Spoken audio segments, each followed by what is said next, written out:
Hello, I'm here to read Where the Red Fern Grows, Chapter 2. I suppose there's a time in practically every young boy's life when he's affected by that young, wonderful disease of puppy love. I don't mean the kind a boy has for the pretty little girl that lives down the road. I mean the real kind, the kind that has 4 small feet and a wiggly tail and sharp little teeth that can gnaw on a boy's finger. The kind a boy can romp and play with, even eat and sleep with. I was 10 years old when I first became infected with this terrible disease. I'm sure no boy in the world had it worse than I did. It was easy for a young boy to want a dog and not be able to have one. It starts gnawing on his heart and gets all mixed up in his dreams. It gets worse and worse, till finally it becomes almost unbearable. If my dog wanting had been that of an ordinary boy, I'm sure my mother and father would have gotten me a puppy. But my wants were different. I didn't want just one dog. I wanted 2. And not just any kind of dog. They had to be special kind and a special breed. I had to have some dogs. I went to my father and had a talk with him. He scratched his head and thought over it. "Well, Billy," he said, "I heard that old man Hatfield's collie is going to have pups. I'm sure I can get one of them for you. He may as well have poured cold water on me." "Papa," I said, "I don't want an old collie dog. I want hounds, coon hounds, and I want 2 of them." I could tell by the look on his face that he wanted to help me, but couldn't. He said, "Billy, those kinds of dogs cost money, and that's something we don't have right now. Maybe someday, when we can afford it, you can have them, but not right now." I didn't give up. After my talk with Papa, I went to Mama. I fared no better there. Right off, she said I was too young to be hunting with hounds. Besides, a hunter needed a gun, and that was one thing I couldn't have. Not until I was 21 anyways. I couldn't understand it. There I was sitting right in the middle of the finest hunting country in the world, and I didn't even have a dog. Our home was in a beautiful valley, far back in the rugged Ozarks. The country was new and sparsely settled. The land we lived on was Cherokee land, allotted to my mother because of the Cherokee blood that flowed in her veins. It lay in a strip from the foothills of the mountain to the bank of the Illinois River in northeastern Oklahoma. The land was rich, black, and fertile. Papa said it would grow hair on a crosscut saw. He was the first man to stick the cold steel point of a turning plow into the virgin soil. Mama had picked the spot for our log house and nested at the edge of the foothills in the mouth of the small canyon, and was surrounded by a grove of huge red oaks. Behind our house one could see miles and miles of the mighty Ozarks. In the spring, the aromatic scent of the wildflowers, redbuds, pawpaws, and dogwoods, drifting on the wind currents, spread over the valley and around our home. Below our fields, twisting and winding, ran the clear blue waters of the Illinois River. The banks were cool and shady. The rich bottom land near the river was studded with the tall sycamores, birches, and box elders. To a 10-year-old country boy, it was the most beautiful place in the whole wide world, and I took advantage of it all. I roamed the hills and the river bottoms. I knew every game trail in the thick canebrakes, and every animal track that was pressed in the mud along the riverbanks. The ones that fascinated me the most were the baby-like tracks of the river coon. I'd lie for hours examining them. Before leaving, I'd take a switch and sweep them away. These I called my trail looks. The next day I'd hurry back, and sure enough, 9 times out of 10, they were In the clean, swept ground I would again find the tracks of the ringtail coon. I knew he had passed over the trail during the night. I could close my eyes and almost see him, humped up and waddling along, fishing under the banks with his delicate little paws for crawfish, frogs, and minnows.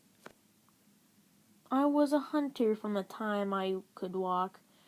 I caught lizards on the rail fences, rats in the corn crib, and frogs in the little creek that ran through the fields. I was a young Daniel Boone. As the days passed, the dog-wanting disease grew worse. I began to see dogs in my sleep. Went back to my father and mother. It was the same old story. Good hounds cost money, and they just didn't have it. My dog-wanting became so bad I began to lose weight, and my food didn't taste good anymore. Mama noticed this, and she had a talk with Papa. "You're going to have to do something," she said. "I never saw a boy grieve like that. It's not right. Not right at all." "I know," said Papa, "and I feel just as badly as you do. But what can I do? You know we don't have the kind of money." "I don't care," said Mama. "You've got to do something. I can't stand to see him cry like that. Besides, he's getting to be a problem. I can't get my work done. He follows me around all day long, begging for hounds." "I offered to get him a dog," said Papa, "but he doesn't want just any kind of dog.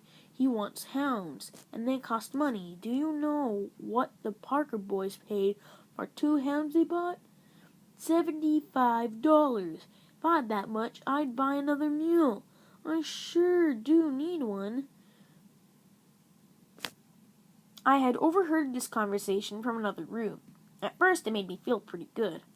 At least I was getting to be a problem.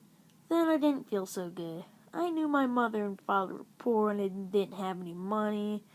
I began to feel sorry for them and myself. After thinking over it, I figured out a way to help. Even though it was a great sacrifice, I told Papa I had decided that I didn't want 2 hounds.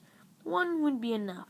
I saw the hurt in his eyes. It made me feel someone was squeezing water out of my heart. Papa set me up on his lap, and we had a good talk. He told me how hard times were, and that it looked like a man couldn't get a fair price for anything he raised. Some of the farmers had quit farming and were cutting railroad ties so that they could feed their families. If things didn't go better, that's what he'd have to do. He said he'd be giving anything if he could to get some good hounds for me, but there didn't seem any way he could be right.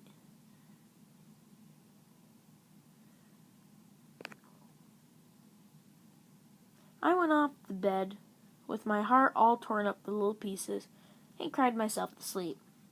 The next day, Papa had to go to the store. Late that evening, I saw him come back. As fast as I could, I ran to meet him, expecting a sack of candy. Instead, handed me 3 small steel traps. Santa Claus himself had come down out of the mountains, reindeer and all. I would have not been more pleased. I jumped up, down, and cried whole buckets of tears. I hugged him and told him what a wonderful papa he was. He showed me how to set them up by mashing the springs down with my foot and how to work the trigger. I took them to bed with me last night. Next morning, I started trapping around the barn. First thing I caught was Sammy, our house cat. If this didn't cause a commotion, I didn't intend to catch him. I was trying to catch a rat, but somehow he came nosy around and got in my trap. My sisters came bawling and yelling for Mama. She came running, wanting to know what in the world was going on. None of us had to tell her. Sammy told with his spitting and squalling. He was mad. He couldn't understand what the thing was biting his foot, and he was making an awful fuss about it. His tail was big as a wet corn cob, and every hair in his small body was sticking straight up. He spit and yelled and dared anyone to get close to him. My sisters yelled their fool heads off, all yelling, "Poor Sammy, poor Sammy." Mama shushed them up and told me to go get the fork stick from under the clothesline. I ran and got it. Mama was the best helper a boy ever had. She put a fork end over Sammy's neck and pinned him to the ground. It was bad enough for the trap to be biting his foot, but to have his neck pinned down that way was too much.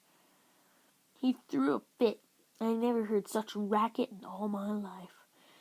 It wasn't long until everything in the place was all spooked up. The chickens started croaking and flew away on the hillside. These are milk cow all but tore the barn up a lot and refused to give any milk that night. Sloppy on, our hog, started running in circles, squealing and grunting. Sammy wiggled and twisted. He yelled and spit, but it didn't do any good for him. Mama was good and stout. She held him down tight on the ground. I ran in and put my foot on the trap spring, mashed it down, and released his foot. With one loud squall, he scooted under the barn. After it was all over, Mama said, "I don't think he'll have any more trouble with that cat. I think he's learned his lesson." How wrong Mama was. Sammy was one of the nosy of the cats. He would lie up in the red oak limb and watch every move I made. I found some slick little trails out in our garden down under some tall hollyhocks. Thinking they were game trails, and not knowing they were Sammy's favorite hunting trails, I set my trap. Sammy couldn't understand what I was doing out there, messing around in his hunting territory. I went to investigate. It wasn't long until I had him limping with all 4 feet. Every time Papa saw Sammy lie around in the warm sun with his feet wrapped up in tambourine lines, he would laugh until big tears rolled down his cheeks. Mama had another talk with Papa. She said he was going to have to say something to me, because if I caught that cat one more time, it would drive her out of her mind. Papa told me to be a little more careful where I set my traps. "Papa," I said, "I don't want to catch Sammy, but he's the craziest cat I ever saw.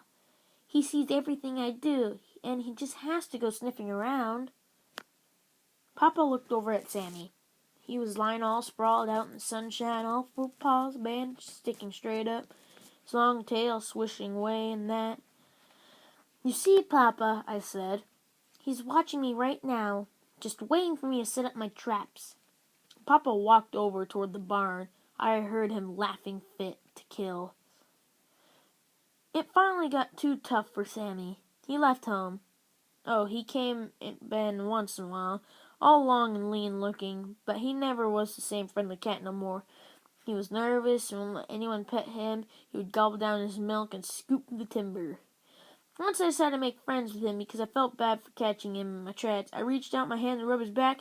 He swelled up like a sitting hen. His eyeballs got green and he growled way down deep.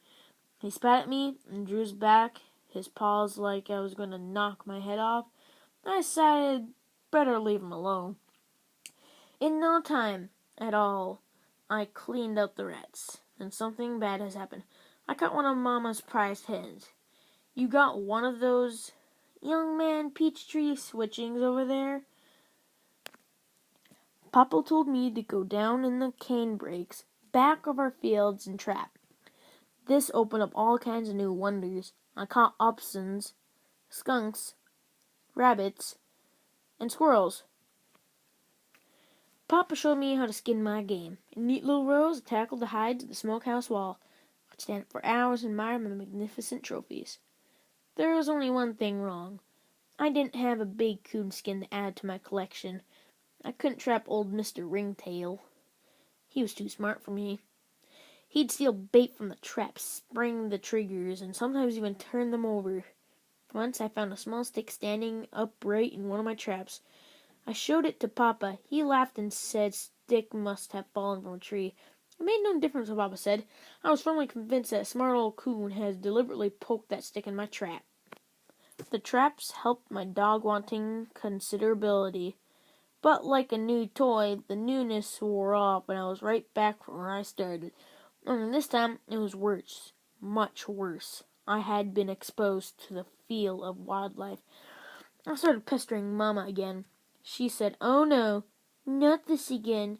I thought you'd be satisfied with the traps." "No, Billy, I don't want to hear any more about hounds." I knew Mama meant what she meant. This broke my heart. I decided I'd leave home, sneak out a quart jar of peaches, some cold cornbread, and a few onions, and started up a hollow back at our house. I had it all figured out. I'd go away off some big town, get 100 dogs, bring 'em all back with me. I made it all right until I heard a timber wolf howl. This stopped my home leaving. When the hunting season opened that fall, something happened that was almost more than I could stand. I was lying in bed one night trying to figure out... When the hunting season opened that fall, something happened that was almost more than I could stand. I was lying in bed one night trying to figure out a way I could get some dogs when I heard the deep baying of a coonhound. I got up and opened my window. It came again. The deep voice rang loud and clear on the frosty night. Now and then I could hear the hunter whooping to him. The hound hunted all night. He quit when the rooster started crowing at daybreak. The hunter and the hound weren't the only ones awake that night. I stayed up listening to them until the last tones of the hound's voice died in the daylight hours. That morning I was determined to have some hounds. I went again to Mama. This time I tried bribery. I told her if she'd get me a hunting dog, I'd save the money I earned from my furs and buy her a new dress and a box full of pretty hats. That time I saw tears in her eyes. It made me feel all empty inside, and I cried a little too. By the time she was through kissing me and talking to me, I was sure I didn't need any dogs at all. I couldn't stand to see Mama cry. The next night, I heard the hound again. I tried to cover my head with the pillow to shut out the sound. It was no use. His voice seemed to bore its way through the pillow and ring in my ears. I had to get up again and go to the window. I'm sure if the coon hunter had known that he was slowly killing a 10-year-old boy, he would have put a muzzle on his hound. Sleep was out of the question. Even on the nights I couldn't hear the hound, I couldn't sleep. I was afraid if I did, he would come and I would miss hearing him. By the time hunting season was over, I was a nervous wreck. My eyes were red and bloodshot. I had lost weight and was thin as a beanpole. Mama checked me over. She looked at my tongue and turned back one of my eyelids. If I didn't know better, she said, I swear you weren't sleeping at all. Are you? Why, Mama, I said. I go to bed, don't I? What does a boy go to bed for if it isn't to sleep? By the little wrinkles that bunched up on her forehead, I could tell that Mama was not satisfied. Papa came down during one of the inspections. Mama told him that he was worried about my health.